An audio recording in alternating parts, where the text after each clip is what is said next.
Get my way out of this tight little spot here.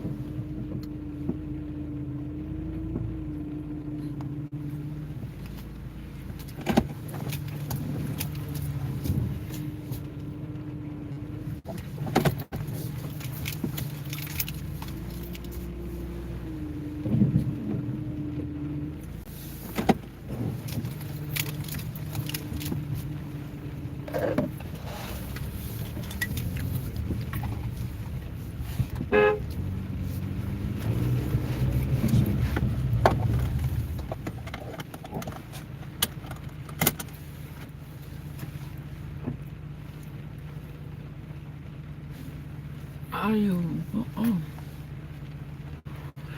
Morning, lovely people. How is everybody doing? Happy Monday morning, the first Monday of 2025. It is a rainy Monday. In I wish part of North Carolina with that. What are the coordinates now? What is southeast? Yeah, I think it is southeast North Carolina. Welcome, guys. Happy Monday morning to you all. How was your weekend? I hope everything went well for you. I hope everything went as you all planned. The year has begun with a bang. And I'm talking literally with a bang. There has been so many shootings, so many killings, so many,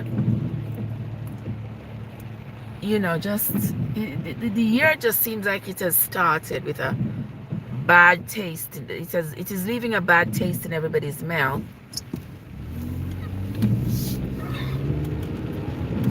With all the murders that's going on since the year started, you know. I saw an update on the guy who committed that terrorist act in New Orleans, and I saw an update. They were saying that he was scouting out the place since October.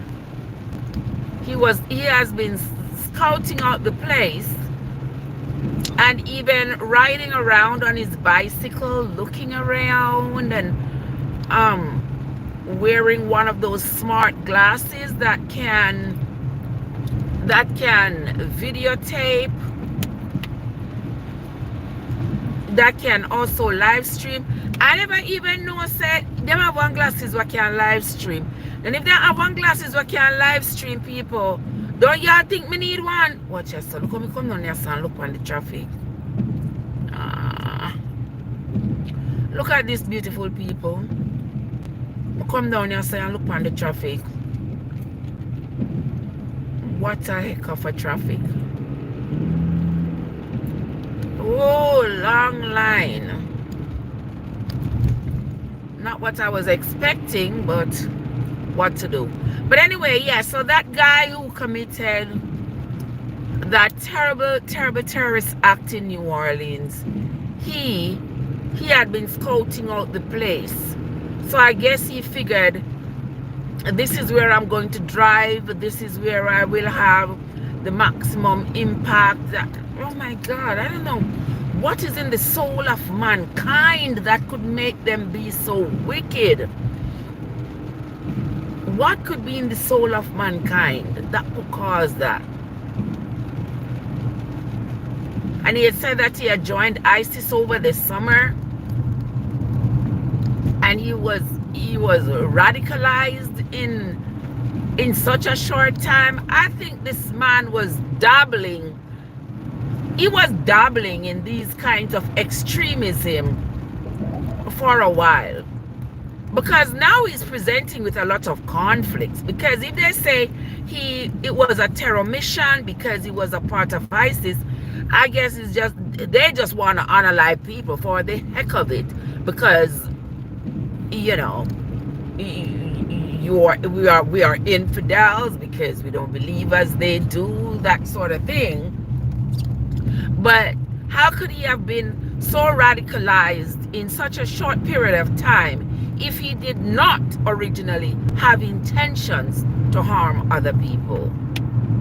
You know, it's just weird. And to think that he was in the military, so he got a lot of training and stuff. So even when you take a look at his introduction video, I don't know how many of you have seen that introduction video where he talks about how the military has molded him and grounded him and stuff. So you see, he would have fooled anybody. That, you know, you look at this guy and you listen to him speak, and he could fool anybody into believing that he was a good, upstanding and decent citizen, and it would make you swear that he would never do such a thing.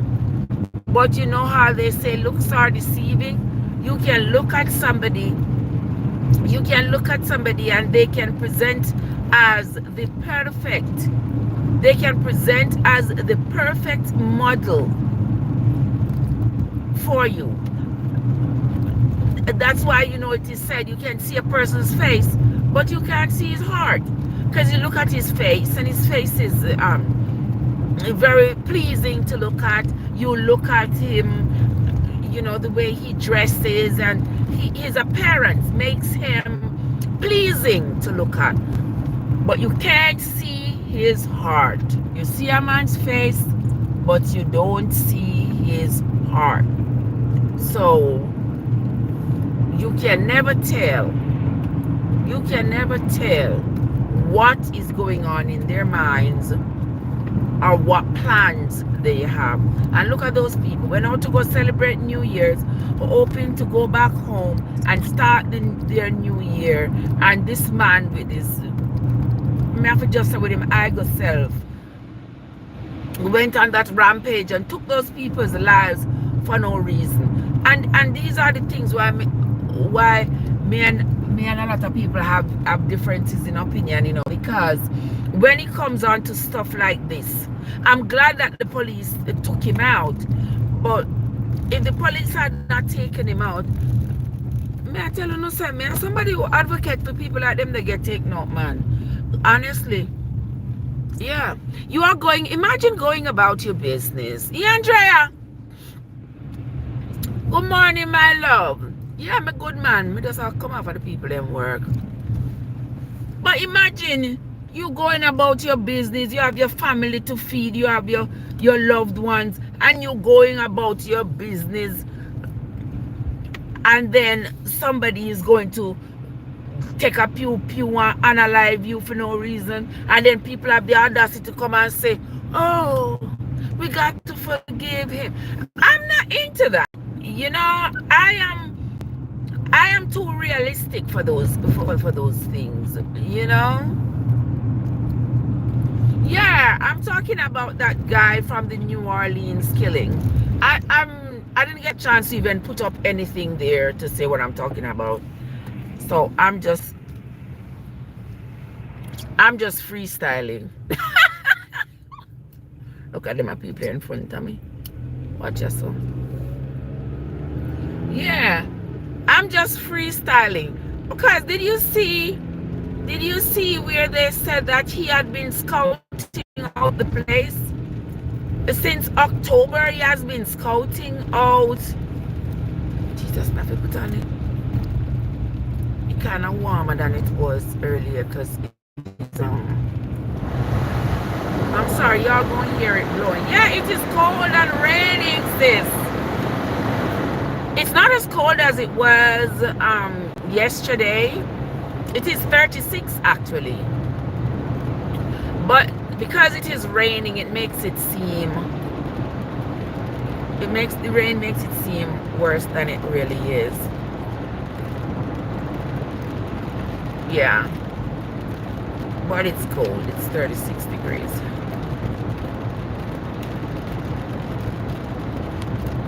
Yeah, so I was looking at the news and I saw where this guy had been scouting out the same area where he rammed the truck. And I see people posting different angles of the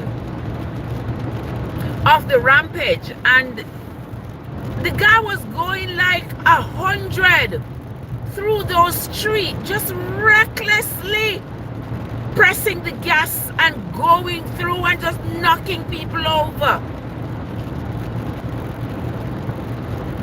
And it led me to saying, you know, I am completely for the DP.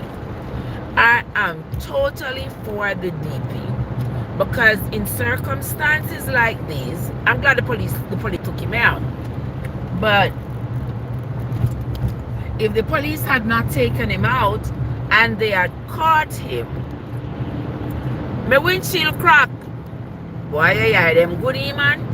You know, sir. I from when it cracked, Andrea. No 1 year now. I 1 year now it crack. Now drive go to airport. Now drive go to airport. Yeah, 1 year now. When I go up on vacation, I'm gonna drive go to airport and this stone. I don't know where the stone kick up from in front of me, brother. I don't know where it kick up from. And it hit the windshield. We are over there up on the passenger side, you know. Right in the corner. Right in the corner. Way over there, so the stone hit. I'm going to park the car. And go on vacation. And when I come back, Mrs. said it cracked. Open up, coming all the way across. I'm just like, oh Lord. It open up, come all the way across. So I'm gonna have to change it. It's just that I'm not change it yet. But no, so them say insurance, you are allowed one windshield change for your insurance. So them say.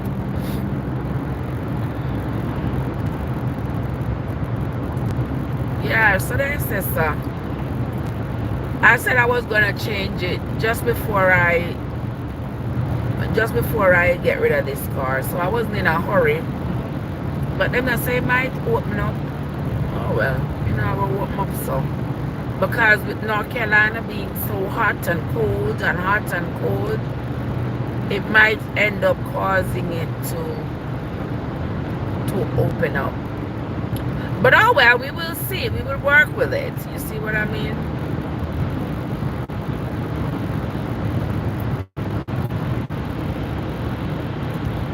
We're saying, is it a run? Yeah, it ran right across. The little pebble hit the glass way over in the corner there of the passenger side.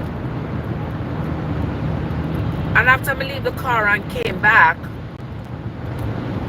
the crack came all the way across.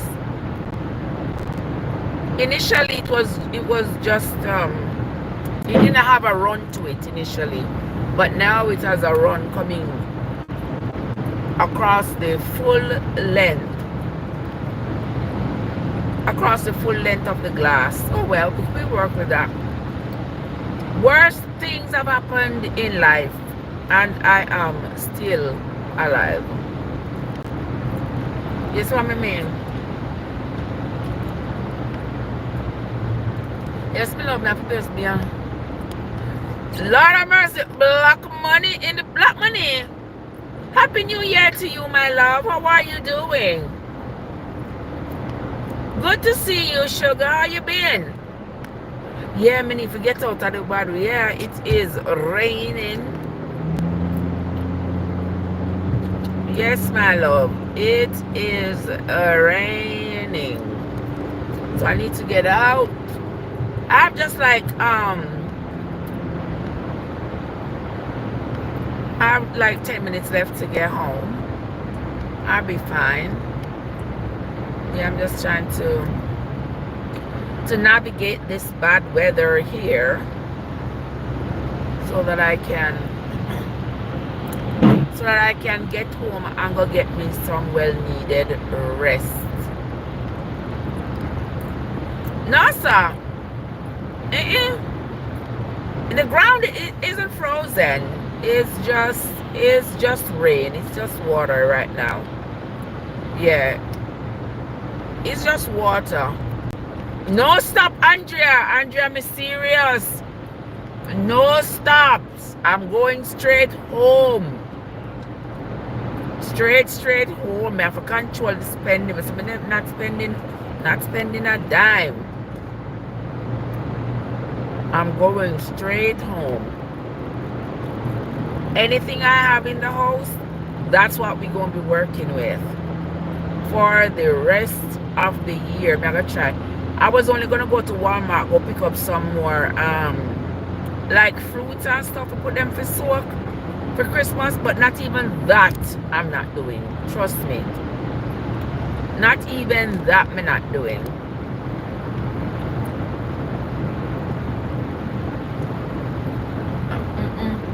I'm gonna use the few that I have. I need one bottle of white rum or two. A bottle or two of white rum. See there? See there, Andrea? I'm not stopping anywhere. I'm going straight home. You know, you gotta keep me on my P's and Q's, in Andrea. You gotta keep me on my P's and my Q's. Yeah, cause me I feel I've got to live up to my own expectations. And I have told myself that I'm not stopping anywhere. You know, so I need some cardboard though to start lining my garden. Yeah. I need to start collecting cardboards so I can use them to line my garden so they can start breaking down, so that when I'm ready to plant, yeah, they would have broken down in my garden beds. Yes, Andrea, the only stop is to my yard. And I'm already thinking when I get home, what am I going to make for breakfast? Yeah. I don't know who. I don't know nobody with one. Even when nobody with one a Costco card, I beg them buy me some eggs. But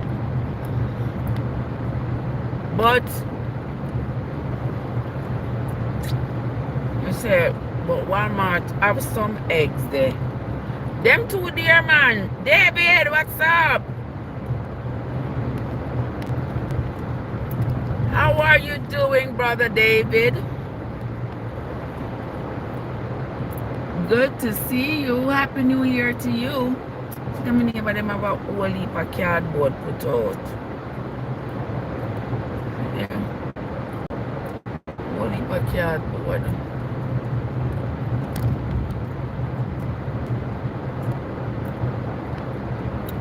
Whole heap of cardboard them have put out. But we're not falling here, man. Let me take me one little time and go on home.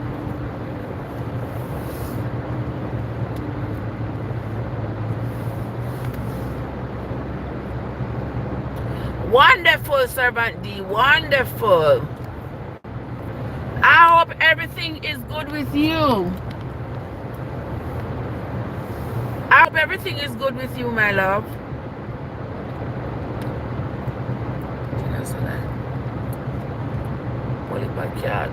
You're doing well. Wonderful. That's a good thing. That's what we want to hear. That's what we want to hear, that you're doing better. That you're doing well.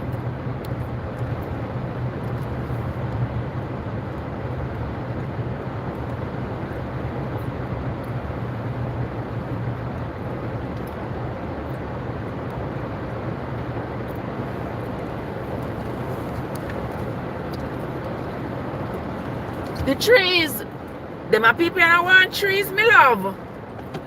Them that want trees, darling. These people only want lawn. Them only want lawn. Them don't want trees. Americans are some of the most ridiculous people in the world. Want to live as far from reality and nature as possible. And then they expect nature. Them not business about oxygen. Them not business about oxygen. Them just want land.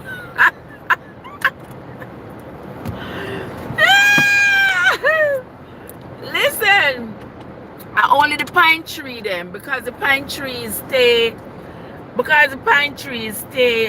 green. The pine trees are winter hardy. Yeah, but the neighborhood not have much trees for true. The two little tree them like the crepe myrtle trees and stuff. You see tree.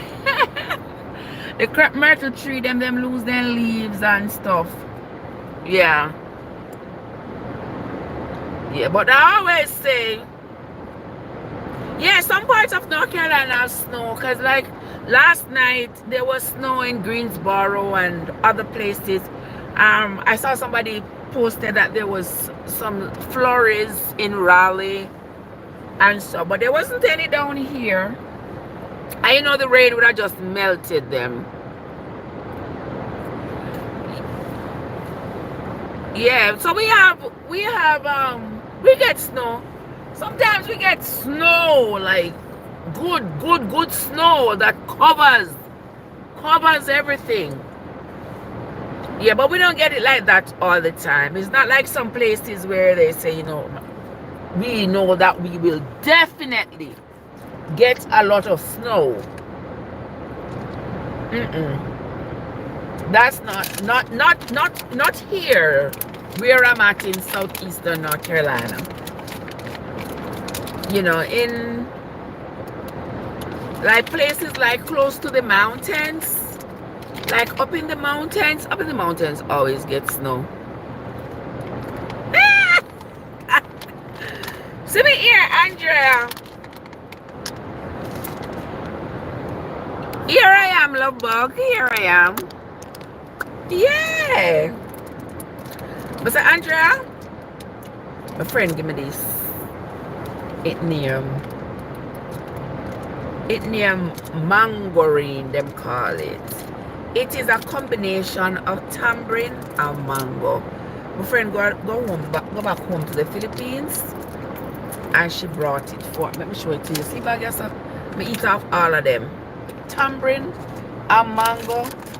And then she buy me this one. This is some dried mango strips. Child.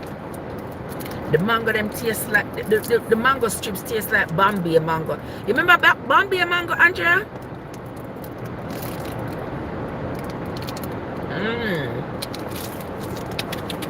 What's that? You Andrea remember Bombay mango? Yeah. Yep. That's how it tastes. The strips, they taste like they use Bombay mango to make them. They are so good. So good. Yeah. Let me eat them off. My friend carried them from the Philippines. I eat them. So you know, so this is going to send up my sugar, right? But I have the sugar under control. Yeah, I have the sugar under control.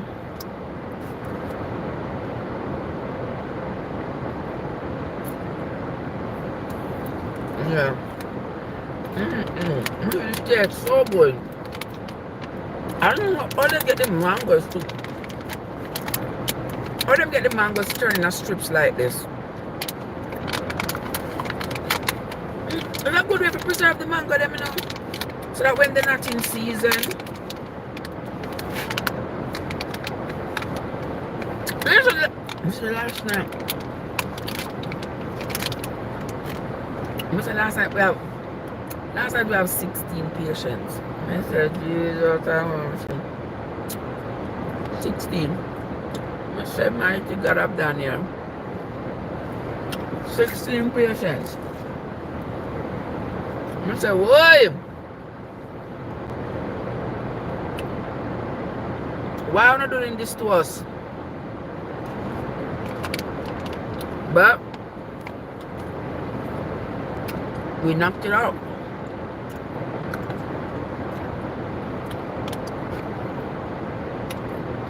How much we get for the 16? All of them.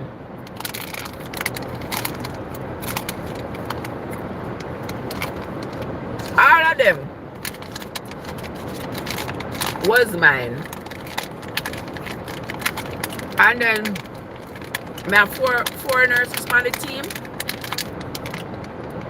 Each one of them get 4. Each one get 4. So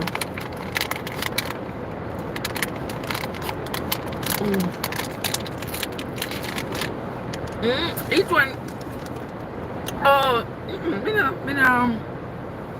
but me I feel, you know, monitor still all of them. Yeah, somebody worked charge last night. Yeah, we have 16. What? Yeah, but they were charged last night. But why may I tell you? 16 patients are well lead for we. When me hear people say them they on med-surg floor and them have 6 patients a piece and 7 patients. Me like huh? I'm like, huh? When people say them on med-surg floor have 8 patients, trust me. That's the minute me gone. No, sir. Give me 8 med-surg patients. Nothing in this life. You must have mad. No, honey bun. 8 med-surg patients to take care of one time. You crazy. I remember saying nowadays patients are older and sicker, you know. You would never get to sit down. You never get to sit down. You're there on your feet as you come out of one room.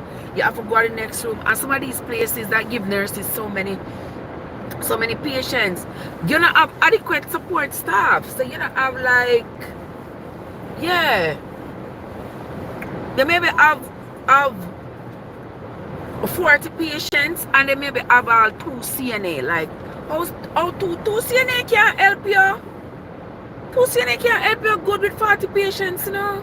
Especially the population of the patients are such that the patient are elderly and they need a lot of assistance. They need somebody to help feed them.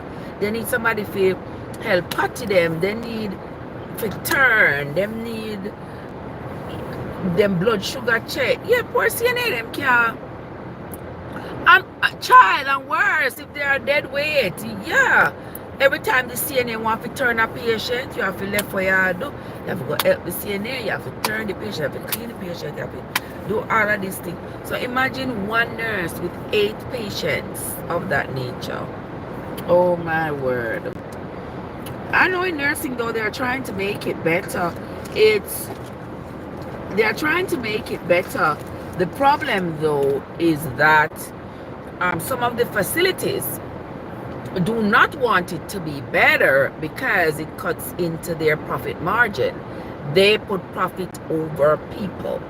So if they have to pay 4 CNAs per shift, if for 2 CNAs they pay $70,000 a year for 2 CNAs for each shift, if they have to get 4, that's going to be $140,000 for the year for 4 CNAs per shift. They would rather pay that money to a CEO who is going to buy another high-end vehicle or another vacation house in Florida or somewhere. That's what they'd rather do, rather than paying the people who are actually doing the work. And it's a damn shame. It shouldn't be that way. They see patients as a number and money. You are right. They do not see them as people who are deserving of the best possible care. That is true. They don't see them as such. They see the patients as, okay, the more beds we have filled up, the more money we are going to make, the more, I mean, oh, them people are old, okay, them soon dead. That's just how I think they look at it, because you cannot tell me that you look at these people with a heart, with a heart of gold, with a human heart, a heart that is filled with compassion. You can't tell me. So you look at these elderly and vulnerable people,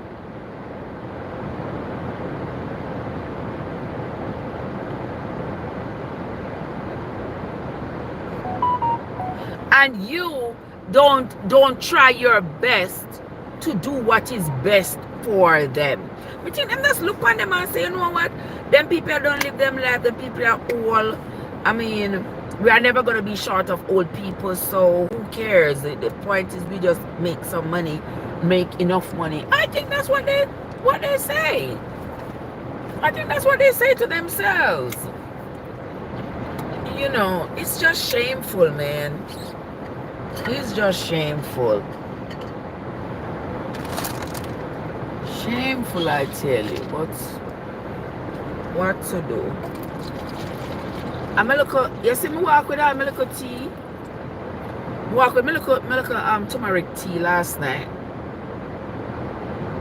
It's still kinda warm. Sister, win some. Yeah, me didn't get to drink all night last night. See that? I don't know, I'm not gonna left my thermos. Wait, let me have to rinse it out, because I look a bit of turmeric left in the bottom.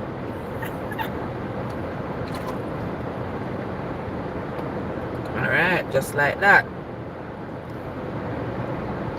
Sister Winsome, what's up, love bug? What you doing? Good morning. Good morning, Winsome. Welcome into the live. How you doing?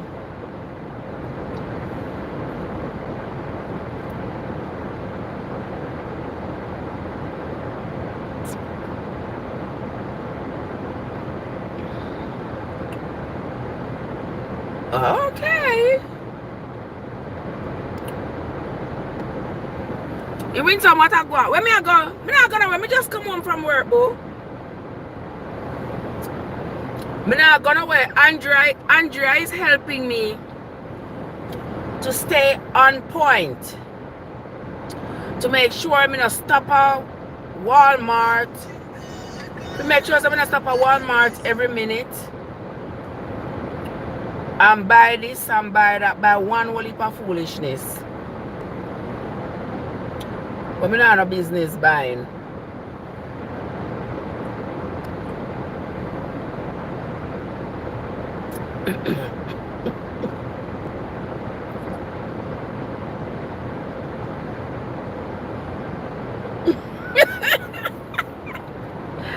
Yes, she am a money manager.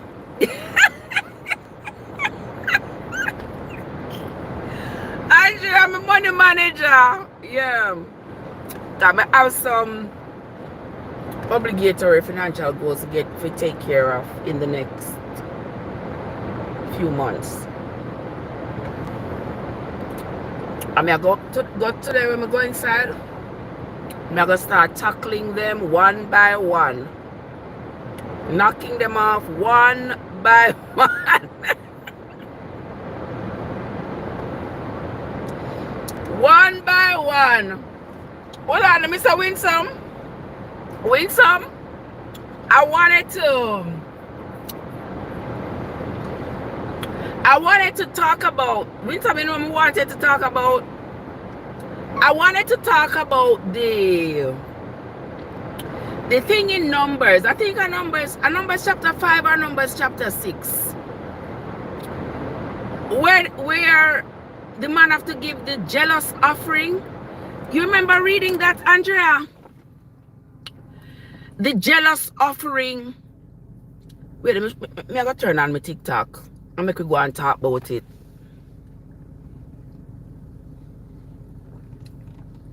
Where the man have to bring the jealous offering to God. If he suspects saying wife cheat on him. If he suspects saying wife cheat on him.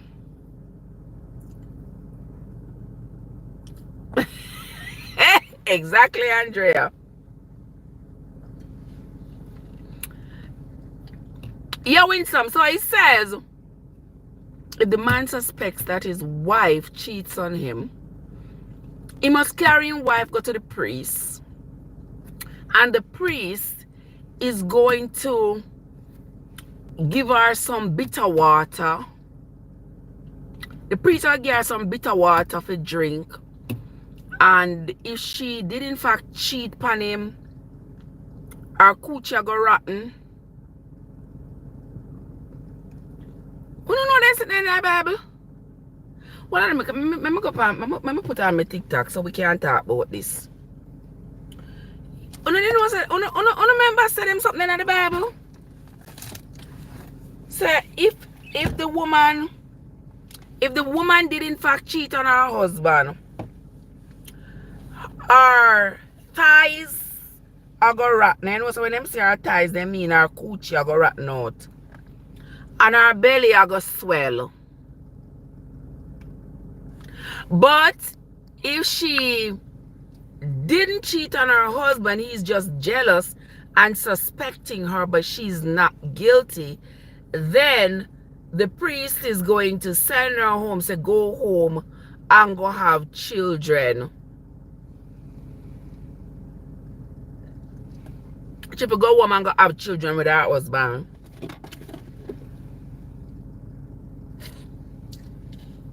Yeah. So the narrating what I'm doing. Let me see what this text me.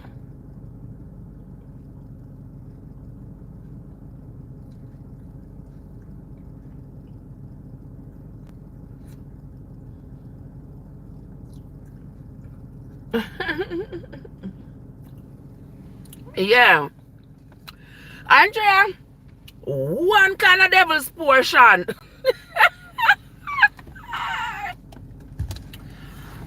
Yes, and then the man has got to carry. Well, on the Andrea, because let me set up my TikTok here, so. I know the TikTok people them like to have the Bible discussion, you know, when they're ready for tell me how me I eat then. But when me there start read the Bible, you know, them claim say them are not Eden, but them don't have a clue. Them don't know there's something when me I tell them say in the Bible. Them don't have a clue, I tell you. All them know if you do is fuss with people and get upset because people don't believe with them what them believe. But them don't have a good argument. Them not have no good argument, if I tell you. What my friend? Was you up on live, but yeah, man, one piece of devil's portion. Hold on there. Wait, let me have one next. Me say, Andrea, me have to walk with a mirror. Oh. Me have to walk with all of my couches them. So me have to walk with my bag here, so with everything in it. Water, Bible, my book when me I read. Andrea never there here yesterday for the rest of the book that I was reading.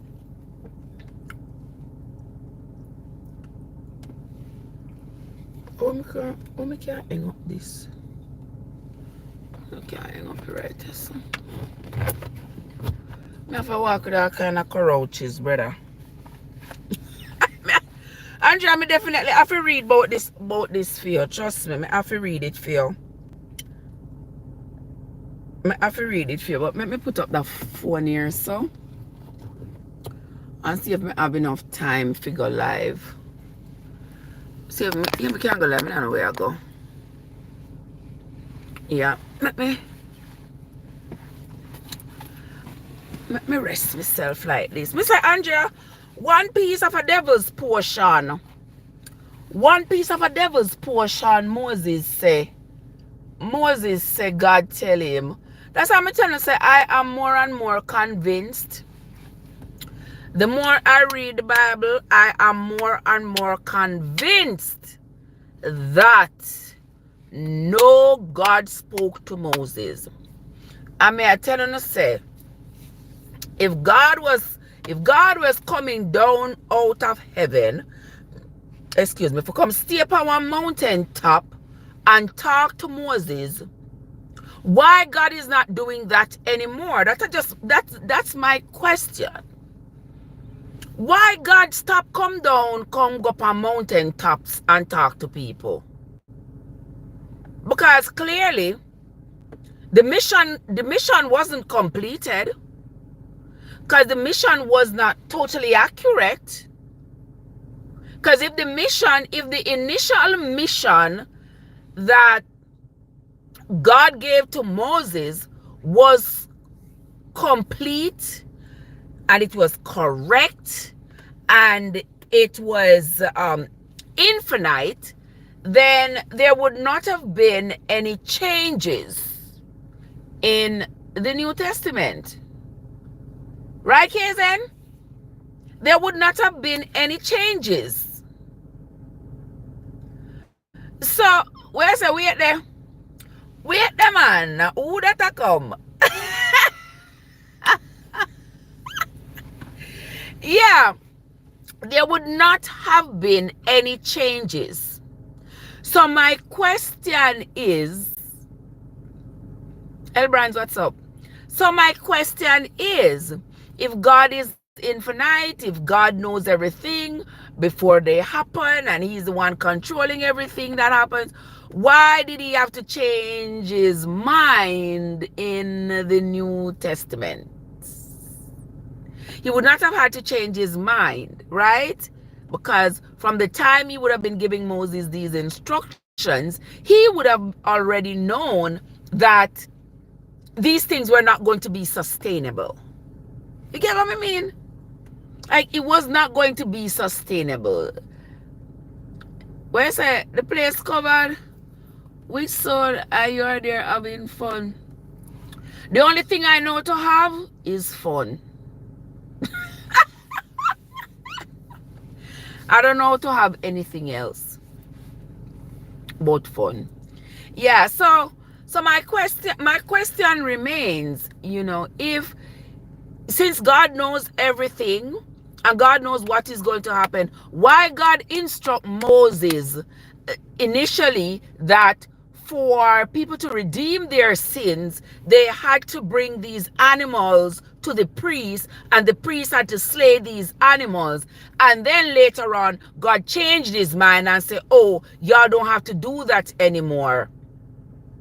I'm sending my son so you can crucify him instead of the animals. And then him go and then he is going to be raised from the dead. And him go come back up to me. And then una go keep on sinning. And una fi keep on praying to me and begging me pardon. And begging me mercy. It not add up. I don't care what you Christians tell me. I don't care what you tell me. It didn't add up when I was 18, 19 years old. And it still not add up. 40 years later. It still not add up. It not add up. It don't make no sense. Alright. Sister Win say, me remember say a man write the Bible. That I never forget. You understand? That I never forget. But you know, the people, when they come after me, them say, oh, the Bible is written by men inspired by God. Men inspired by nothing. If I sit down and I want to write the experiences, the political and social experiences of this time that I am alive in, I can sit down and document that as best I can. I'll talk about who the leaders were and what their philosophies were and how they implemented those philosophies on society, and the drug they had on it, and the influence they had on society and how society benefited, etc., etc. I could write a whole damn paper about that. Just like back then, the people were writing what Moses said, what happened, who did what, which tribe did what, which tribe went where, based on what Moses told them to do, etc., etc., etc. But my question is, since Moses said God was the one who gave him these instructions, God was the one who told him that people with a flat nose like me is not welcomed at the altar, because I am going to profane the altar, meaning I am abomination, because my nose broad and flat. I am an abomination. You are an abomination because you need them knock. You are an abomination because you are a dwarf. You are an abomination because you're blind. You are an abomination because you're deaf. You because you're dumb. You because you have bow legs. You because you have any kind of any kind of infirmity you have. Because Moses don't want to have to deal with the people. Moses did not want to have to deal with the people who had mental and physical challenges. So that was Moses' way of getting rid of them, because he did not want to have to deal with them. And he knows that once he said, a God say it, the vulnerable sheep, them are going to believe him. So when him say, God tell me, say, if you're dwarf, if your nose flat, if you're blind, if you're deaf, you are not welcome at the altar, because they're going to profane the altar and don't want you there. You are not worthy enough to provide any burnt offering to him. The people then believe and say, amen. Amen. So, my God, who me want to serve, reject me because of my infirmities that he, by the way, gave me, because he had the authority to ensure that I was not born with these infirmities, right? But he allowed me to be born with them anyway. And then him said, listen, because you have these infirmities, you are not welcomed at the altar. And I go and I say, yes, amen. Even though presenting myself at the altar is important, it has religious importance for my soul. So God are gonna just discard me and dash me away, so just because my nose flat? And the people them jump up and say amen. Oh no, fool, no fat.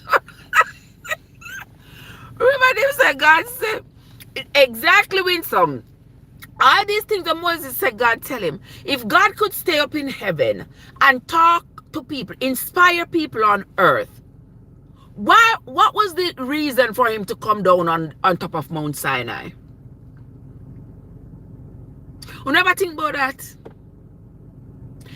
If God has the ability to inspire man from heaven, sitting on his throne, the same throne where John seems sit upon a throne, wearing a white robe and a golden crown, why would he need to come down on Mount Sinai to give Moses instructions? He would not have had to come, right? And if he is invisible,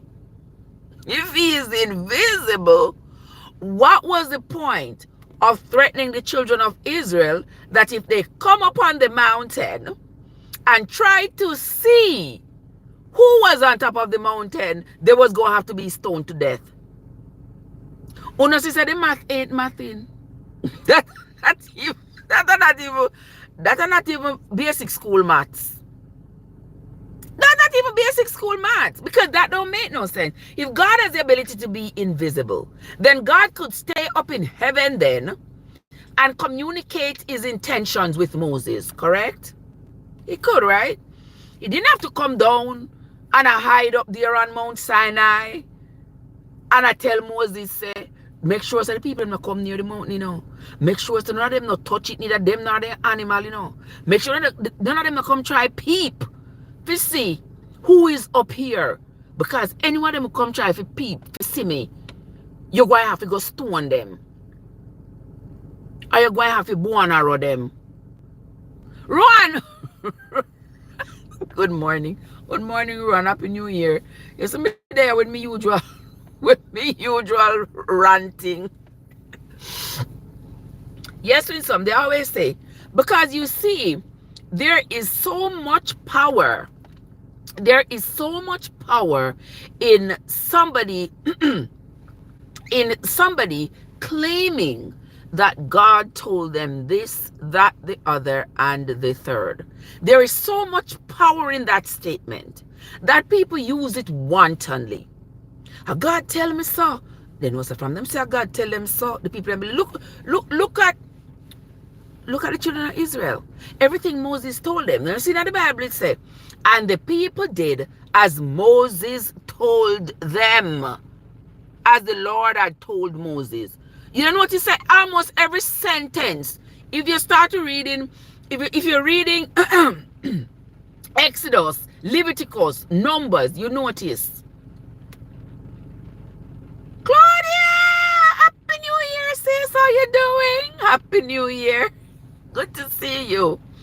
Yeah, if you don't notice, when you're reading Exodus, Leviticus, Numbers, those books, you notice that after almost every single sentence, after every instruction, it says, and the people did as the Lord had instructed Moses.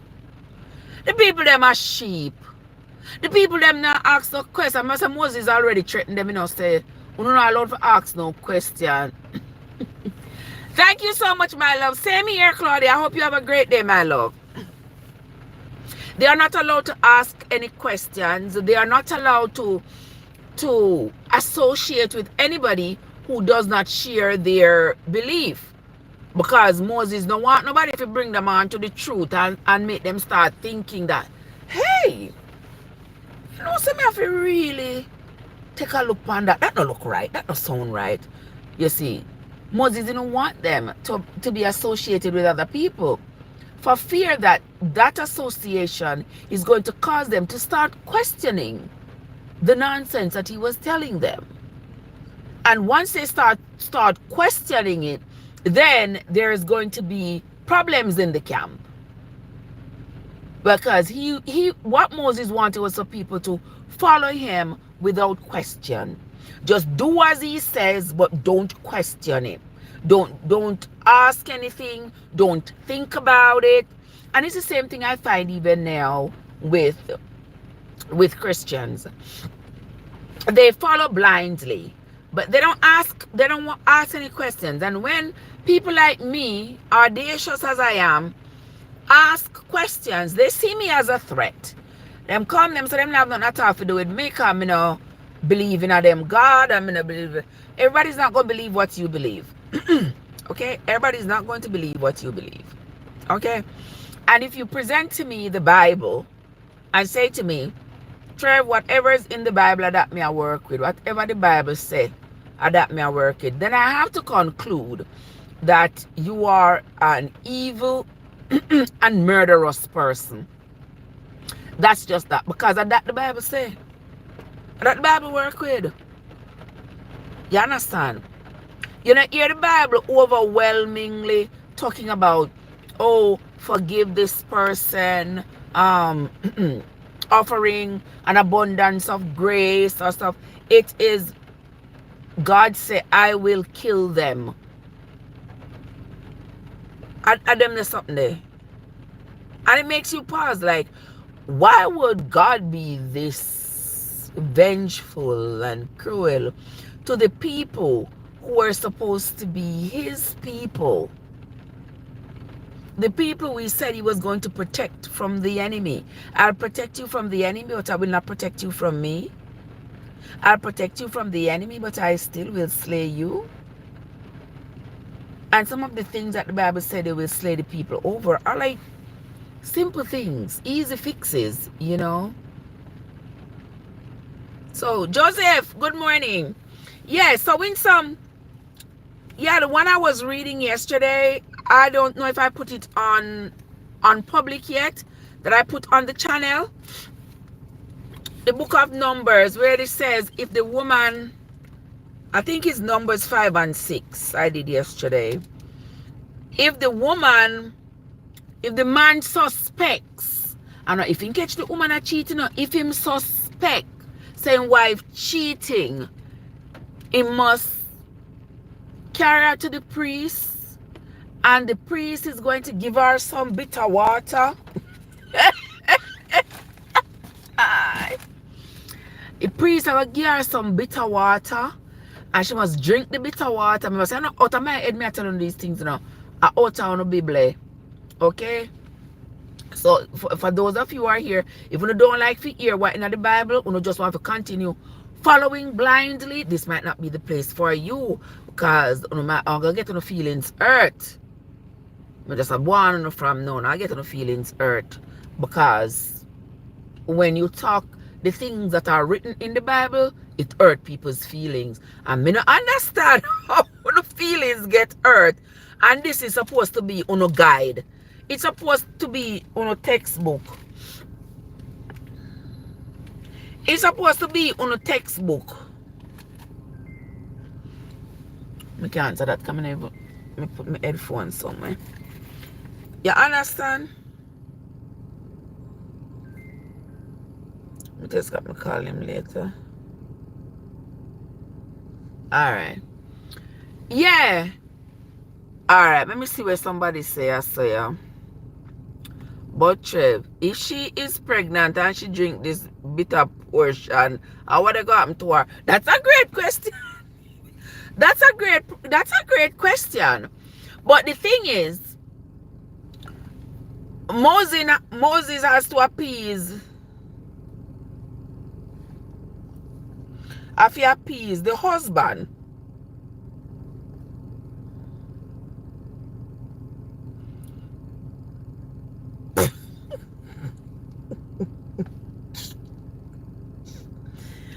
You understand?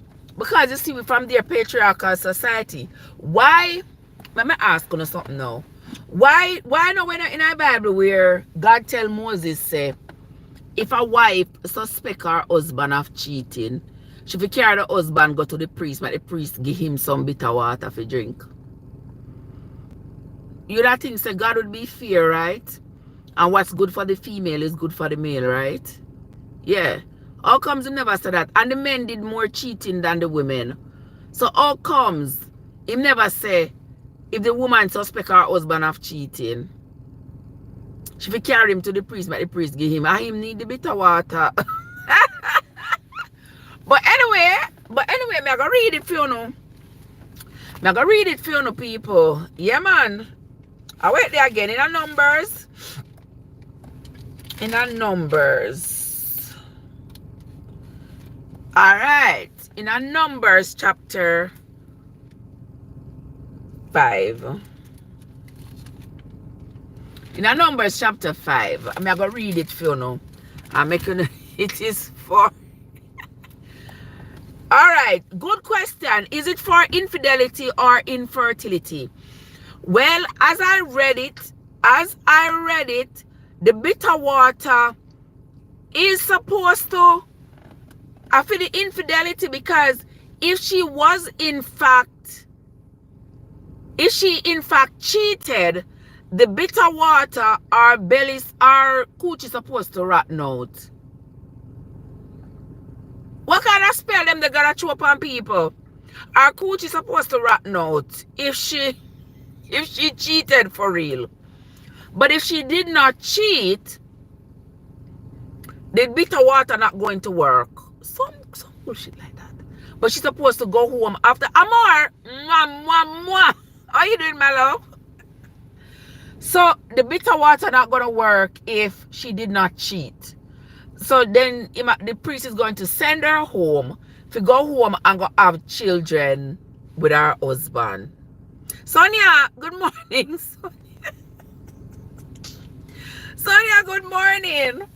How you doing? Just remember I have one expense, so I don't know what I'm doing with it. I swear I had another pencil. That one you not have no point. I'm like marking at the Bible when I read, because I always have to come back to it. Yes, what I mean. Blessed Monday to you, DJ Amor. Yeah. So I'm gonna read it for you, my dear. Your belly?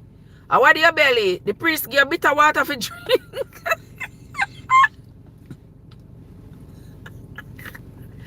Eh?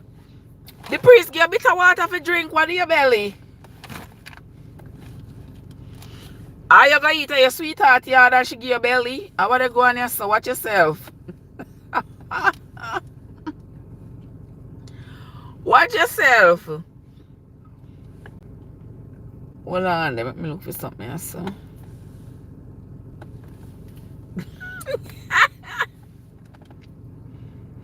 Oh, you eat oatmeal. Yeah, oatmeal a good thing to eat, but you can't eat too much. You can't eat too much water. Then for do the same thing to the man, then right. Then for do the same thing to the man, then right across the board. The same way how God said the woman they must get water from the priest to rotten out them belly. As same way so the man them should be here. But you see, from the patriarchal society of back then, nothing happens to the men. The men don't get punished. It's always the women. Always the women who end up getting punished. And always the law them, always against the women. But anyway, me I go read this for you now. Let me read it for you now. And not me say it, it is in the Bible. Okay? In our Numbers chapter 5, it says, And the Lord spake unto Moses, saying, Command the children of Israel that they put out of the camp every leper. So everybody who have leprosy, but that's a come from work, Amor. But that's a come from work. That's why I'm sitting down here, so I'll get this done before me go into the house go sleep. Command the children of Israel that they put out of the camp every leper and everyone that has an issue, and whosoever is defiled by the dead. You know what I'm saying? I'm not to touch the dead.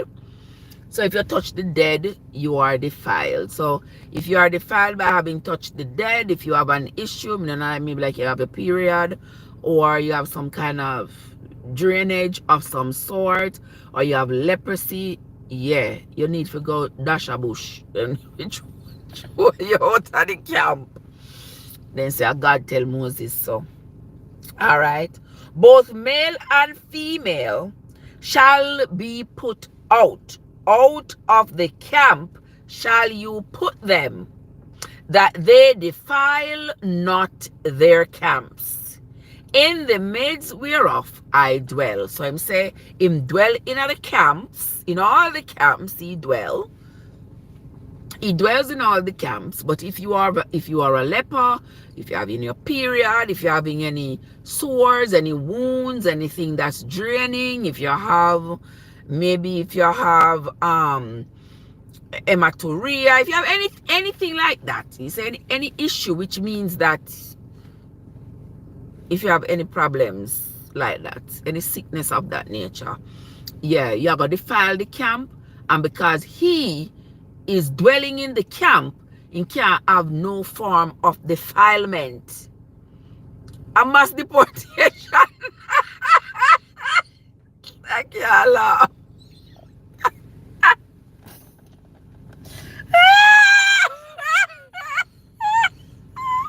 Them said it sound like mass deportation. Or purging. Yes, me love this. I am more than purging. This are more than purging. Alright, so God say, God say, if the people yeah, him don't want them to defile the camp because that's where he dwell. I find that to be so I find that to be insulting, because if God is supposed to be the one who is capable of healing these people, if they have anything that defiles them, wouldn't he be capable of healing them? Why would his solution be to throw them out of the camp rather than healing them? That makes sense to you? That makes sense to you? No, make no sense to me, but remember, I am not you. Anyway, so I said, throw them out of the camp. Because throw them. Moses said, God said, throw them out of the camp. Okay? He's not going to heal them. He's not going to attend to them. The only answer I have for them is for them to be thrown out of the camp. All right.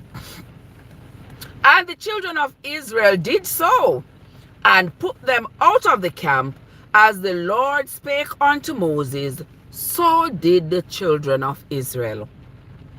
And the Lord spake unto Moses again, saying, speak unto the children of Israel, when a man or woman shall commit any sin that man commit, to do a trespass against the Lord, and that person be guilty, then they shall confess their sin which they have done, and he shall recompense his trespass with the principal thereof, and add unto it the fifth part thereof, and give it unto him against whom he hath trespassed. So if you harm somebody, you hurt somebody, you have to recompense the trespass. Like here it seems that they're talking about, like, if you steal something, you have to return it plus a fifth part of it. So if you rob somebody $100, you have to pay them back $120. That is the principal, would be the $100, and then a fifth of the $100 would be $20. So you have to give back the person $120. I don't mean so.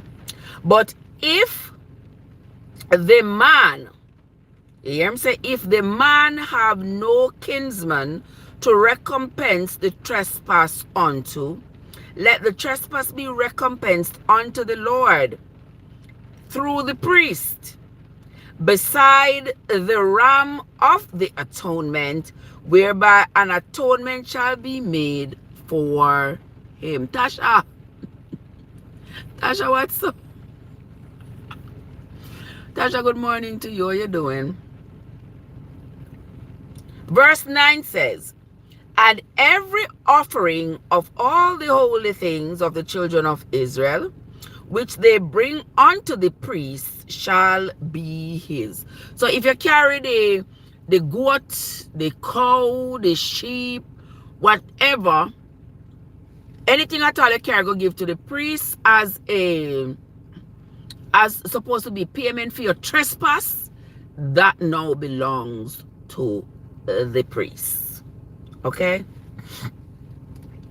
He went on and he says, and every man's hallowed things shall be his. You know what hallowed things mean? The holy things shall be his. Whatsoever any man give to the priest, it shall be his.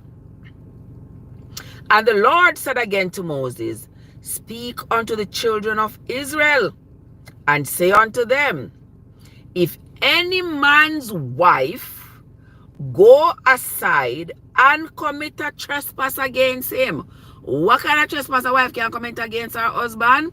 If she tired of the boring thing, she go. If she tired of the boring thing, She go somewhere else go get a back. Oh my gosh. Listen, I'm just saying. But you said the balance is the pain and suffering. We see that everything can be quantified. So I'm not sure if the offense cannot be quantified.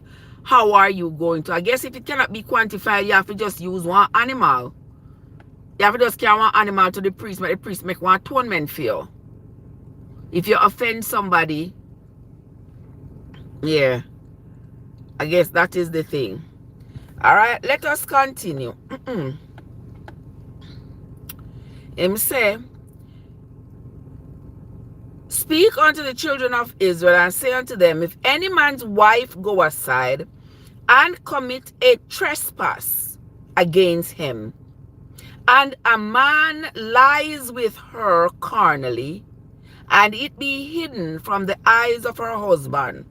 So see how long when they run up and down and they cheat, you know what the Bible say about to know? The Bible say, if a woman go cheat on her husband, and her husband don't know nothing about it, and be kept close, and she be defiled, and there be no witness against her, neither she be taken with the manner. So if she go and she go cheat, nobody no really see her. Nobody no really see her if you say yes, she cheated. And listen to what I'm saying now. Let me read the entirety so I don't understand what he's saying. And the spirit, wait, sir. And the spirit of jealousy comes upon him, and he be jealous of his wife, and she be defiled. Or if the spirit of jealousy come upon him, and he be jealous of his wife, and she be not defiled. All right, so that's an easy understanding. If you go cheat by your husband, and whether somebody see you or somebody not see you, if your husband conceive in his mind that maybe you cheated, whether him see you or him not see you, him just conceive it in his mind, then him have to take action. Yeah, him have to take action. Listen to the action where Moses say, where the Bible say God tell Moses that this husband must take against his wife because he is thinking that maybe she's cheating. Listen. Then shall the man bring his wife to the priest. Remember, I say, I don't catch her cheating, you know. In a mind, he might think that maybe she a cheat. All right. He must take her to the priest, and he shall bring her offering for her. All right. So I'm going to bring one offering for his wife. The 10th part of an ephah of barley meal. That's what he's going to bring with his wife. And he shall pour no oil on it, and he shall put no frankincense on it, for it is an offering of jealousy, an offering of memorial, bringing iniquity to remembrance. Bringing iniquity to remembrance? Okay. All right, so that is what the husband are carrying wife to the priest, and he's going to carry this ephah of barley. He's going to carry this ephah of barley. This is the offering for his wife. He's going to carry it and the wife to the priest. Let me tell you what the Bible say. God said Moses and the priest supposed to do after this man come with his wife. And the priest shall bring her near to him and set her before the Lord. And the priest shall take holy water in an earthen vessel, and of the dust that is on the floor of the tabernacle. So the dirt, what upon the floor, remember upon the floor, remember them burn all these animals, and something. So the ashes and dirt, what upon the tabernacle floor, the priest must take it up and put it in this water in the earthen vessel. And the priest shall set the woman before the Lord. So all our no cheaters out there, especially all no Christian cheaters, we have the audacity to talk about how dare me question the Bible. Let me tell you what God want to get done to you know, okay? No husband, if him just suspect, say you are cheat, him supposed to take you and carry you with your ephah of barley. Go in front of the priest. And the priest supposed to take water in a one clear pot and scrape up the dirt off of the floor. Put it in the water and give up and drink. What's up? Okay. And that Moses said God tell him. So the priest must do. Scrape up the dirt off of the ground in the sanctuary and put it in the water. Okay? And he must uncover the woman's head and put the offering of memorial in her hands, which is the jealousy offering. And the priest shall have in his hand the bitter water that causes the curse. And the priest shall charge her by an oath. So I'm going to make she take one oath, you know. He's going to tell her what to say to take this oath. And the priest shall charge her by an oath and say unto her, if no man has lain with thee, and if thou hast not gone aside to uncleanliness with another man other than your husband, be thou free from this bitter water that causes the curse. So imagine you as one, your wife, and your husband care you go to the priest, and you know to God say you never cheat on this man, and this man care you go to priest with ephah of barley, and priest you go put this ephah of barley in your hand, and him go take up dirt off of the ground and mix up in a water and give you a drink and take off your head covering, and a violation that. Let me continue though.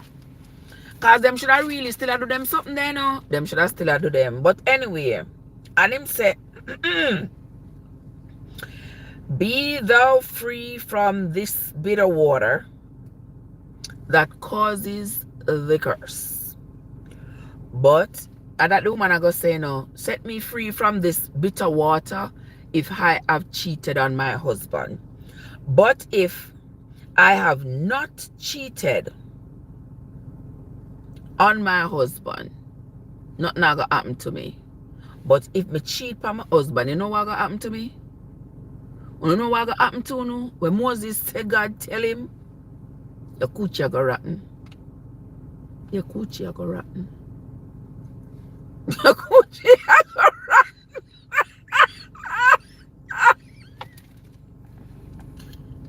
I gotta tell him what's every time I read the Bible, you know, I wonder if I look on myself and ask myself, so then really me believe them foolishness them because of them questions that me ask myself. Like, I really allowed myself to be led them rubbish. But anyway, let me continue. And the priest shall charge her by an oath and say unto the woman, if no man have lain with thee, and if thou hast not gone aside to uncleanliness with another man outside of your husband, be thou free from this bitter water that causes a curse. But if thou hast gone aside to another man instead of your husband, and if you have been defiled, and some man have lain with you other than your husband, then the priest shall charge the woman with an oath of cursing. So now the woman, if she say this oath, you know, she has to say this oath. It's an oath of cursing. And the priest shall say unto the woman, the Lord make thee a curse and an oath among thy people, when the Lord doth make thy thigh to rot and thy belly to swell. And the woman I go say that, you know? Yeah. Yeah, I have caused the what? I have caused the cursing because I have cheated on my husband. So Lord, I thank you for making my thighs rot.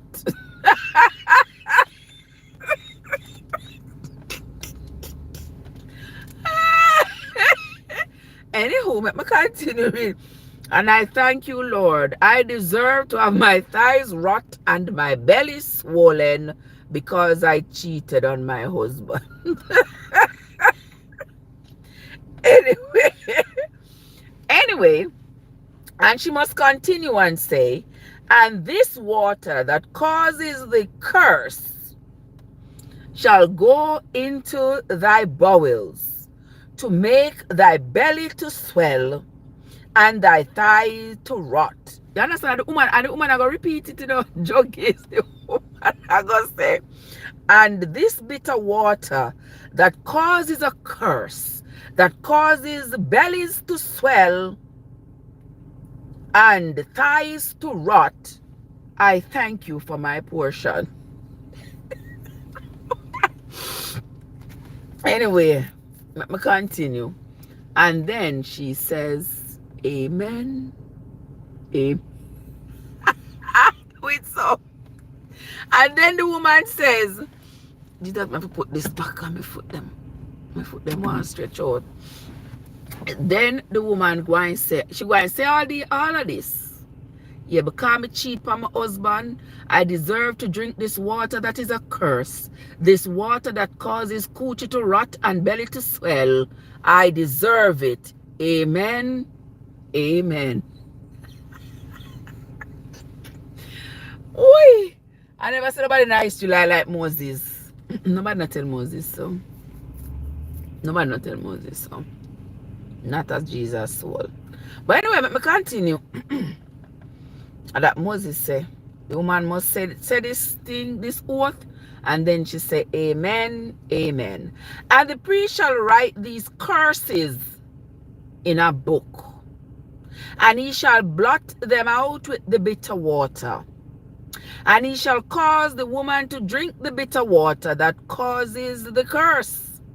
And the water that causes the curse shall enter into her and become bitter.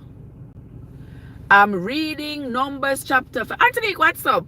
I'm reading Numbers chapter 5, my love. Then the priest shall take the jealousy offering out of the woman's hand. Remember, the jealousy offering was the ephah of barley and something. Okay, so I must take it out of the woman's hand, and shall wave the offering before the Lord and offer it upon the altar.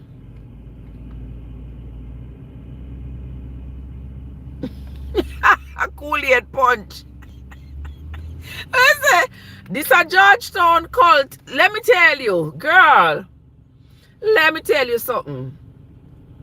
That man at Georgetown, what's the name again?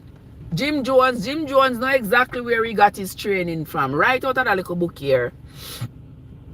Anyway, in continue. And him say now, and the priest shall take a handful of the offering, that's the ephah of barley.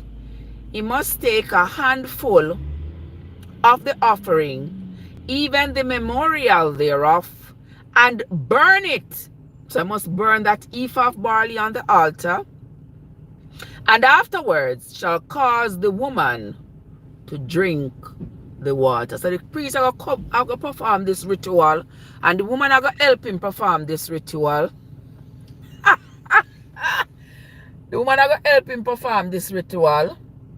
And she are going to say, I drink this water that is a curse if I cheat on my husband. And I pray that if I cheat on my husband, my belly will swell and my coochie will rot. Something like that. And then when she done, she said, amen, amen. And then the priest are going to do some more something burn some of the ephah of barley, and then give the woman the water for drink. Remember now the water having the dirt off of the ground, you know. Remember say the priest scrape up the dirt off of the sanctuary ground and mix up in the water. So now the woman must drink it. And when he hath made her to drink the water, then it shall come to pass that if she be defiled, that means that if she did in fact cheat on her husband and have done trespass against her husband, that the water that caused the curse shall enter into her and become bitter, and her belly shall swell, and her thighs shall rot, and the woman shall be a curse among her people. And what kind of witchcraft that? What kind of witchcraft that? Eh? That you're going to drink some kind of water, and that water is going to cause all of this. Then why should anyone prophesy this on oneself? Exactly. Exactly. You see how brainwashed the people are. It's how brainwashed the people were. Because me now come in front of no priest, come at a priest tell me say, me must drink this dirty water. And me I gonna make one oath in front of the priest and say this dirty water supposed to make my belly swell. I am aware that it's gonna make my belly swell. I am aware it's gonna make my coochie rot. But me I gonna take the oath anyway. Huh? Anyway, she gonna be a curse among her people. Alright, because now her coochie is rotting out and her belly is swollen. And if the woman be not defiled but be clean, that means if she did not cheat on her husband, yeah, her husband was just delusional, then she shall be free and shall conceive seed. So then she shall be free for go home, go breed.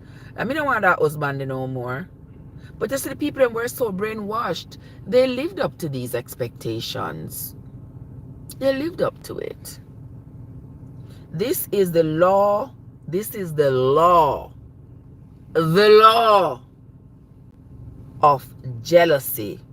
When a wife goes aside to another instead of her husband and is defiled, or when the spirit of jealousy, just the spirit, you know, of jealousy comes upon him, and he be jealous over his wife. Why gotta encourage this man to be jealous? Why gotta not encourage jealousy of this man? For this man to be jealous and then for the poor woman to pay for it.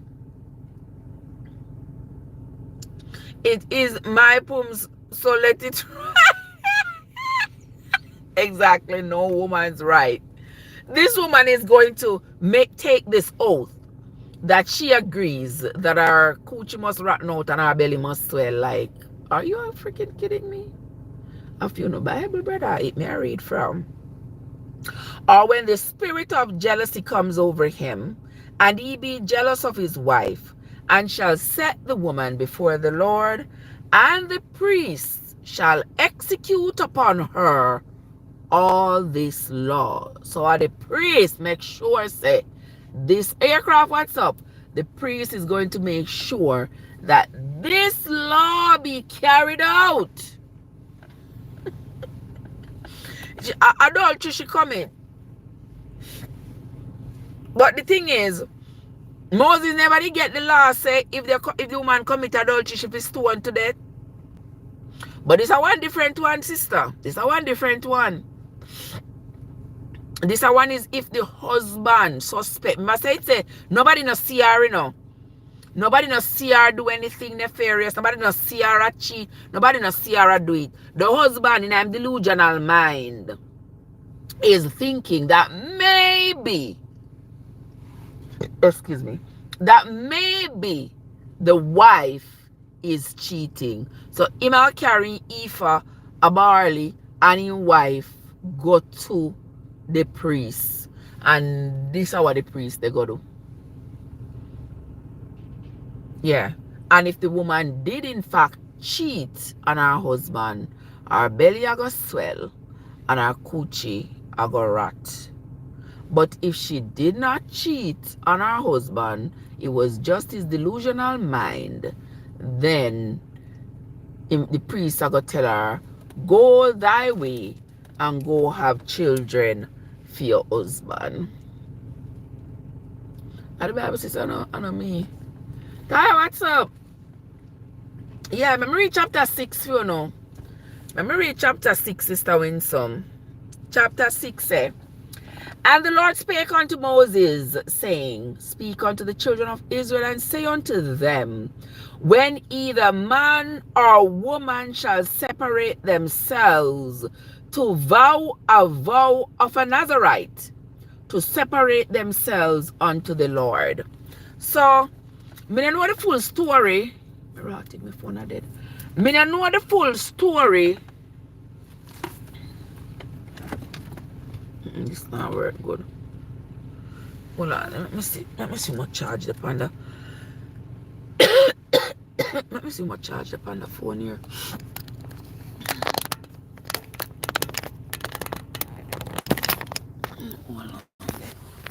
Hold on, let me see what charge the panda this. 31. This one only have 15. Hold on there. I mean that one charge because you only have 15. My battery pack now have no way to hold on to up this so. Because it would have charged, but let me see.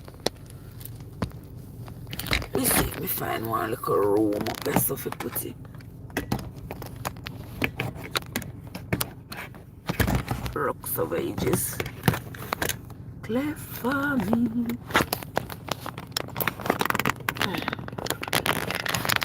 Rocks. Alright, see them. Okay, good. Yes, people. So, I could continue here, so now. Rain and fall.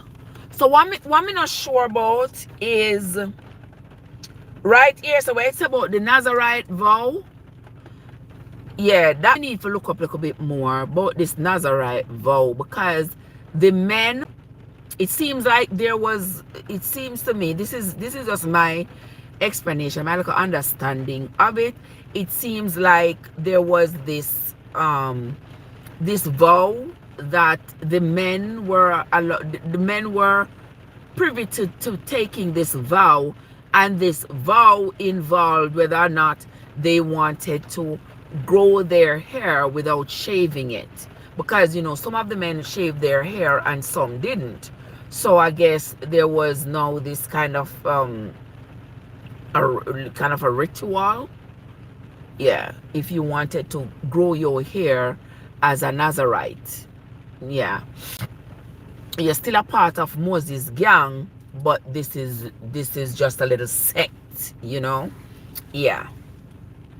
So him say, and the Lord spake unto Moses, and said, speak unto the children of Israel, and say unto them, when either man or woman shall separate themselves to vow a vow of a Nazarite. So the Nazarite vow was not just for men, it was for men and women, to separate themselves unto the Lord.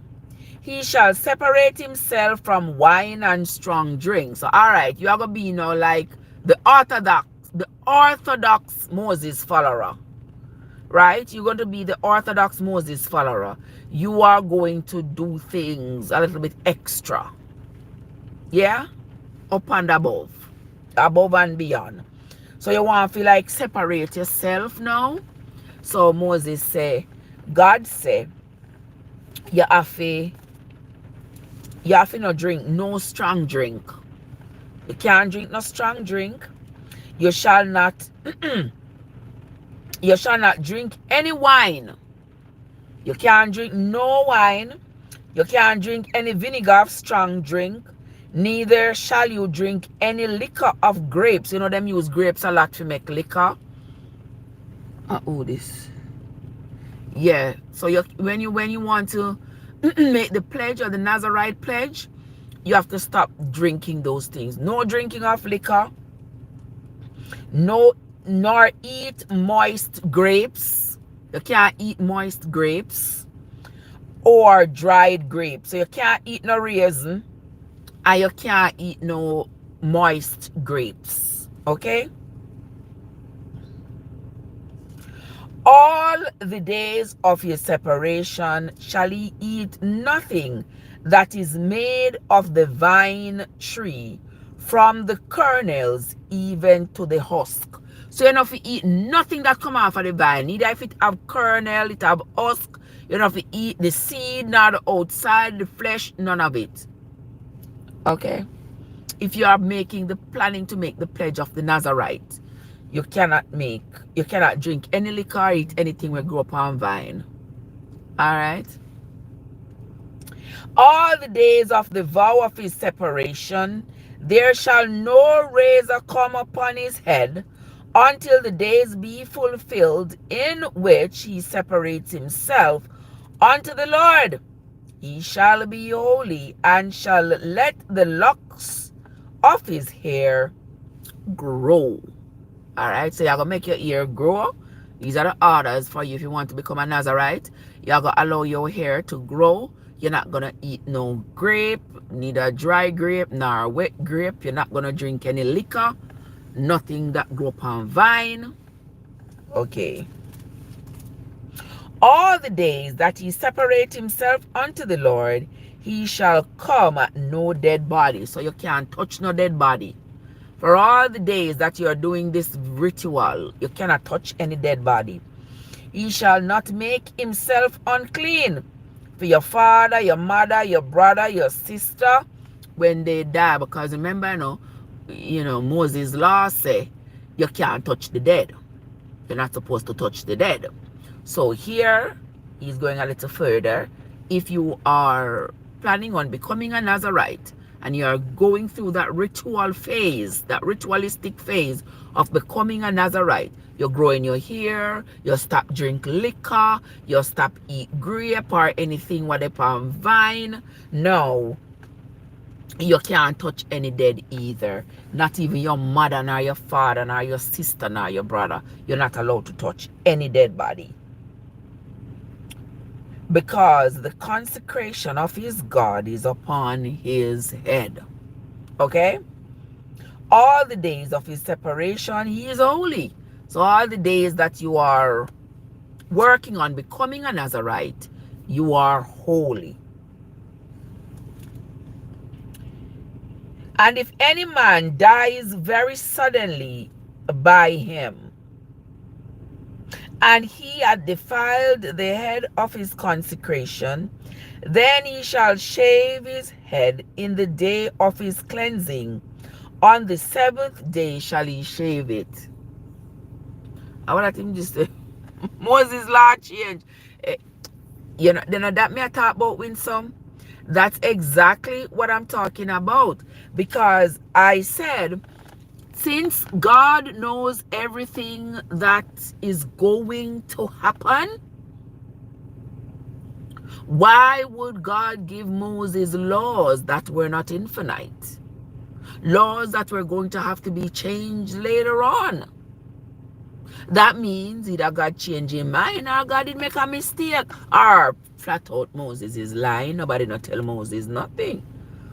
And I know people who don't want to admit that any of what I just said is true, but yet still they cannot provide me the truth that would make the statements I just made a lie. That would invalidate those statements. But let us continue. And the priest, he says, and on the 8th day he shall bring 2 turtles, all right, or 2 young pigeons to the priest, to the door of the tabernacle of the congregation. And the priest shall offer one for a sin offering, and the other for a burnt offering, and make an atonement for him, for that he sinned by touching the dead. And he sinned And not by touching the dead, that by slaying somebody. Because he say if he hit somebody and the person die, he say if any man die very suddenly by him. So if you are trying to become a Nazarite and you are going through the ritualistic phase and you accidentally unalived somebody, you have to go carry two turtles. I don't think it's turtle they mean. Me think of turtle doves. But them shorten it here, so I said turtle. Then you have to carry two turtle and two young pigeons to the priest. And the priest shall offer one for a sin offering and the other for a burnt offering, and make an atonement for you, for that he sinned by the dead, and shall hallow his head that same day. So the priest are go anoint your head, and I don't know, sanctify you somehow. And he shall consecrate unto the Lord the days of his separation, and shall bring a lamb of the first year for a trespass offering. But the days that were before shall be lost, because his separation was defiled. What I do not know is how long, what's the length of time for these people to do this ritual before they are considered to be a Nazarite. How long must they go through this ritual? Because here's the Bible say if the ritual break, so like say if you unalive somebody and the priest have to reconsecrate you, then the days that you have spent trying to become a Nazarite, those become null and void. So you have to start over again. And it says, and this is the law of the Nazarite. When the days of his separation are fulfilled, he shall be brought unto the door of the tabernacle, and he shall offer his offering unto the Lord, one male lamb. And the male lamb them call the he lamb, you know. So one he lamb of the first year without blemish for a burnt offering, and one she lamb, that's the yo, one she lamb of the first year without blemish for a sin offering, and one ram without blemish for a peace offering. So you have to carry one burnt offering, one sin offering, and one peace offering. A 3 goat, that you know, a 3 sheep, that you know. And a basket of unleavened bread, cakes of fine flour mingled with oil, and wafers of unleavened bread anointed with oil, and their meat offering, and their drink offerings. And the priest shall bring them before the Lord, and shall offer his sin offering and his burnt offering. And he shall offer the ram for a sacrifice of peace offering unto the Lord, with the basket of unleavened bread. The priest shall also offer his meat offering and his drink offering. And the Nazarite shall shave his head.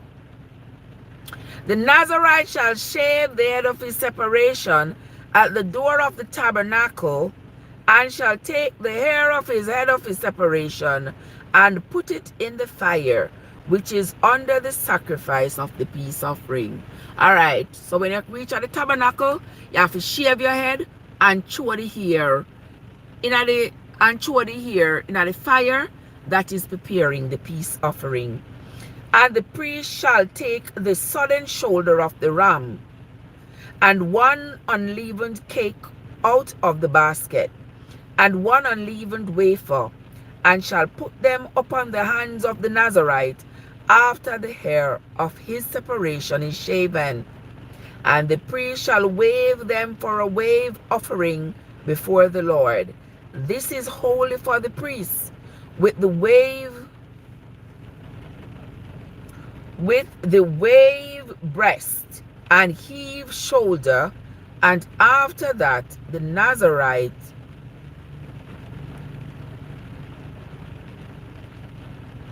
oh my little man, I come late, man. Him come late.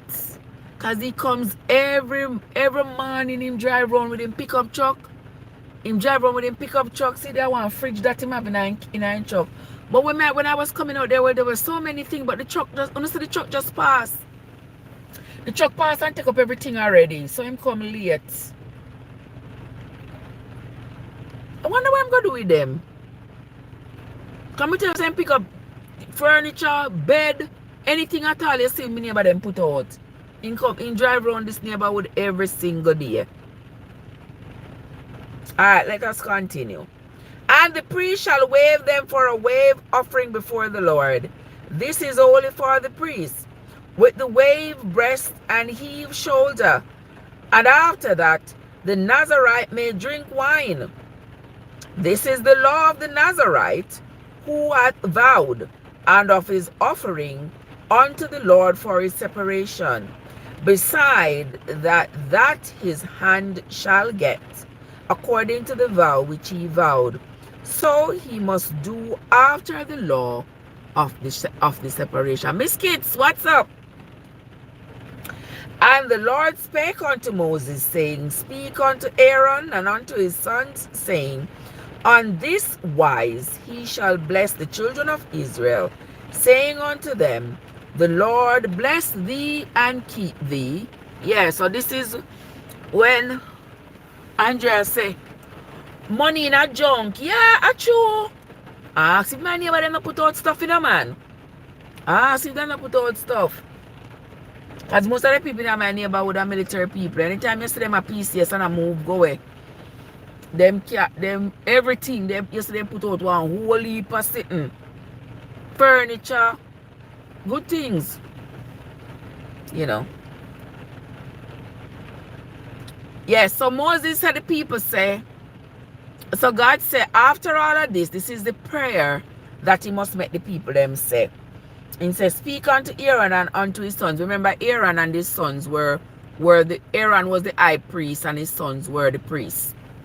He said, Speak unto Aaron and unto his sons, saying, On this wise ye shall bless the children of Israel, saying unto them, The Lord bless thee and keep thee. The Lord make his face to shine upon thee and be gracious unto thee. You ever hear that they say in your church? Yeah, that is the prayer of Moses, where Moses claims him get for the people who wanted to make the pledge of being a Nazarite. This is the prayer that him said. God tell himself to tell them to say, The Lord make his face to shine upon you and be gracious unto you. The Lord lift up his countenance upon you and give you peace. And they shall put my name upon the children of Israel, and I will bless them. Yeah? Yeah, prayers of dismissal of each service. Exactly. That prayer is said at the dismissal of every service. The Lord make his face to shine upon you. That is, now you know where that came from. That came from Numbers chapter 6. That is the prayer of the people who make the pledge to become the Nazarite. The Nazarite pledge. OMG. Yes, so don't say you heard it here first. Say you heard me read it in the Bible, because it is from the Bible that I have just read for you what God's plans are for you, you cheating woman. You jealous man. Yes, this is the plan that God has for you according to Moses. As Moses said, God telling these things straight up. Okay? Yes, my friends, that is the reading. I'm not gonna read anymore for today. Wanna see how the rain fall? Yeah, I'm not going to read anymore for today. What I'm going to do though is go inside and go get me some sleep. I'm not even gonna make no breakfast. I drink a little turmeric, but I'm not make no breakfast. I'm gonna go in and go get me some sleep. Cause I'm tired, and as much as I see my face bright and me brighter than bushy tail. And where's it? Me done. What else can I say about the jealous man and the poor wife? What can I say? Yeah. But while I'm sitting out here, me bright-eyed and bushy-tailed, but me really need to go sleep. Me need to go hold me a rest. Yeah, because I'm tired for real. I have the rest of today for rest. Me have tomorrow for work with. And then Wednesday, I'm going back on the grind. Alright? And I say me, Moses brainwash and run things. Of course, yes. It is clear. You don't need glasses to see that Moses was brainwashing the people. Moses created these laws. Ain't no God give Moses these laws.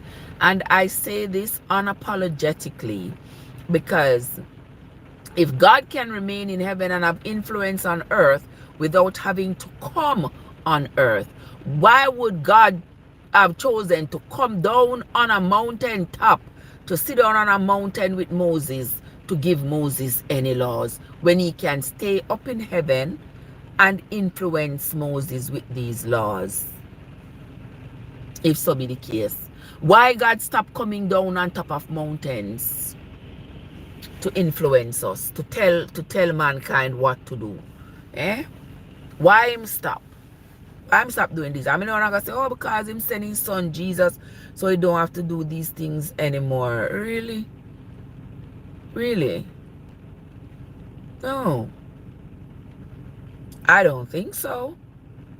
That's because it never happened. Ain't no God come down on no mountain. Ain't no God come down on Moses. I want to friend them. Moses, I want to friend them.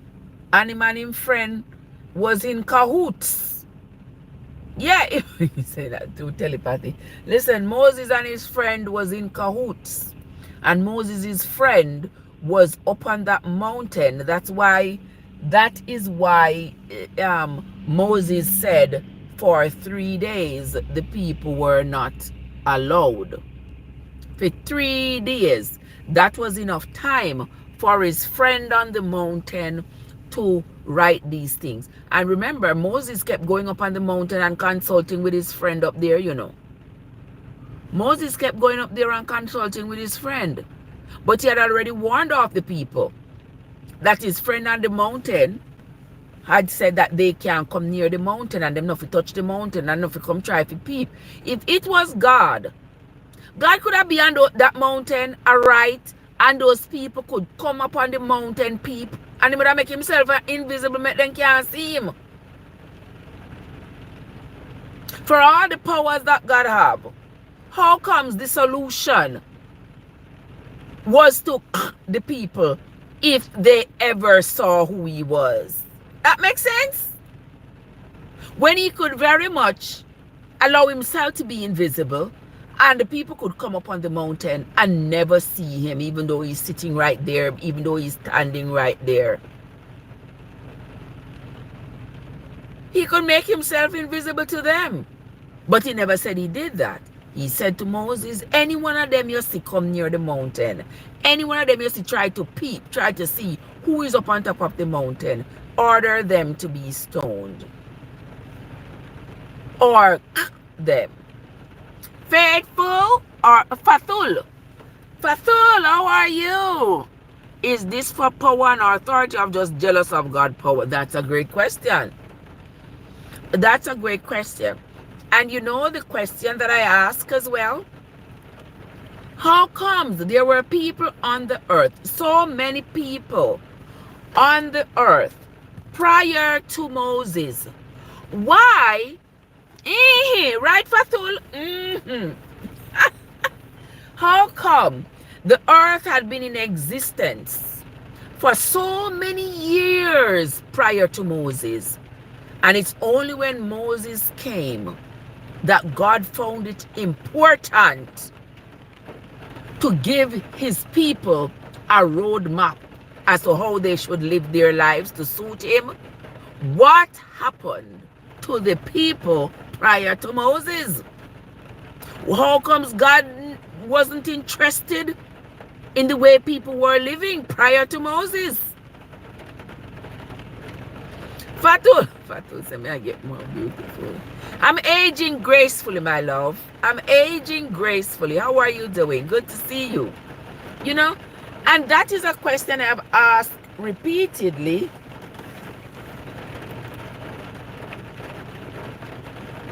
But I've never been lucky enough to get an answer. Because if God create mankind, you would think that God would be interested in having mankind to serve him, right? If that is what he wanted. And he allowed mankind to exist on earth for years and years and years and years without these particular instructions. Where say you like Celine Dion? He was the chosen one out of then that presents the flaws of this whole story without question. Because God, who knows everything, why would God have the people who he wants to serve him? Why would he have them just running wild for hundreds and hundreds of years? You never asked that question? Why would God have the people running wild for hundreds and hundreds of years with no sense of direction, no order, no authority, them just doing what them doing? And then all of a sudden, this one particular human being, God said to him, listen, I didn't even tell Moses that he wanted Moses to lead the entire world. It was only to lead this pocket of people. It's like the rest of the world was chopped liver, man. Yeah, nothing to do with the rest of the world, eh? Only with Moses and the people who followed Moses, the children of Israel. Only them God had anything to do with. Maybe he was chosen. When he wasn't chosen nothing. He wasn't chosen nothing. You know, my whole conclusion is that all the people in the world at the time and even before then, people have always been fascinated with how did we get here? And to that end, different cultures, every culture has created their own ideology into how we got here. Everybody's trying to explain it. Everybody thinks that they are right explaining it. But nobody knows for sure.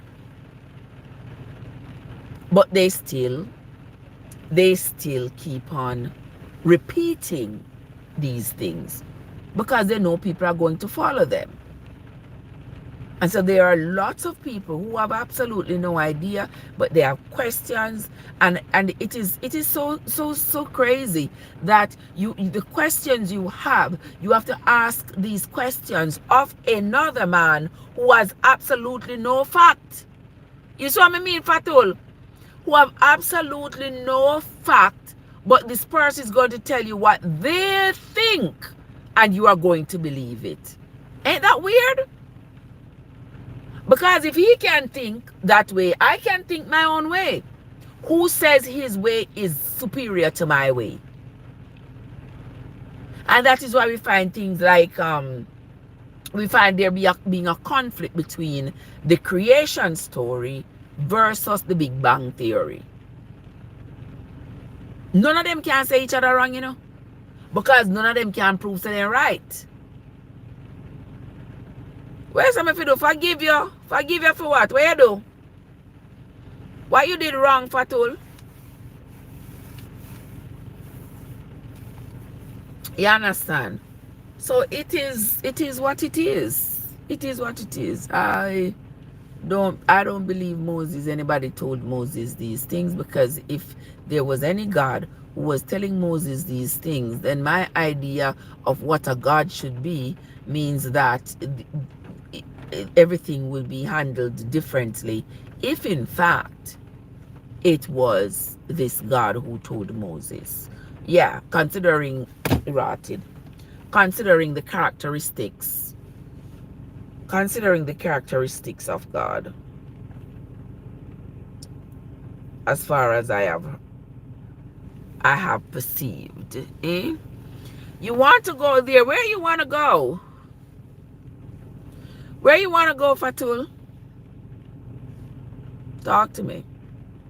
Talk to me quickly before I go sleep. So I mean, beautiful people. Yeah. Where do you want to go, Fatul? Talk quickly. Because as much as you see me there, my eyes are shut down. My eyes are closing down. You want to visit my house? I want to visit my house. In my area. You want to visit my house? You want to come to America? You're welcome to come to America before next week. You are welcome to come to America before the 20th. After the 20th, people from your country gonna be banned. So they say, you're from Indonesia, from Bali. How is it over there now? Is it cold? Everybody they compare to the equator. Is it cold over there, Fatul?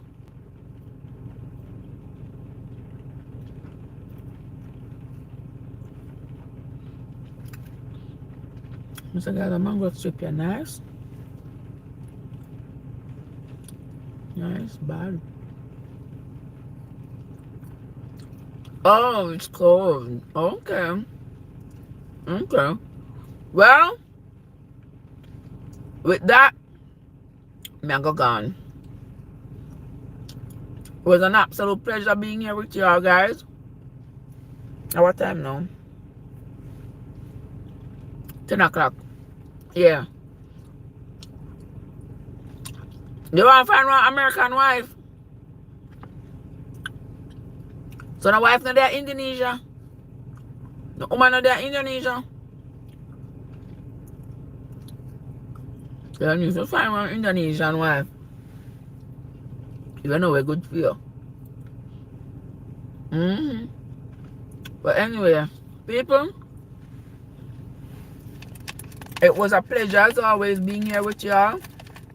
But I promise you, I'm going to see you later. Yeah, I like making no promises and then I not show up. Yeah. I want to say Fatul said me alone. I am never alone, darling. I am never alone.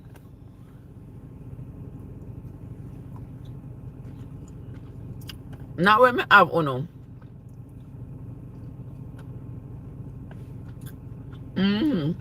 But with that, guys, I'm going to hop off the internet for now. I will come back. I might come back later on and we can chat some more. We have that book to finish reading, but I don't feel like reading right now because I feel sleepy. And when I feel sleepy, I'm going to end up making too much mistake when I read. So I'm going to sleep, and then maybe later tonight we come back, we read it some more. Okay, beautiful people. So I appreciate you all. I thank you all for coming and spending time with me this morning. And if you're cheating on your husband, you're trying to make him suspect you and carry you to the priest, go rotten out your belly. You're trying to make your husband suspect you. Okay? Alright, beautiful people. That's all it is going to be from me for now. I will see you all later. Until next time, guys. This is Trev from Trevessence, where your journey matters. I will see you all later. Okay? Alright, I'm gone. I'm gone, Andrea. Fatul, I'm gone. See you later.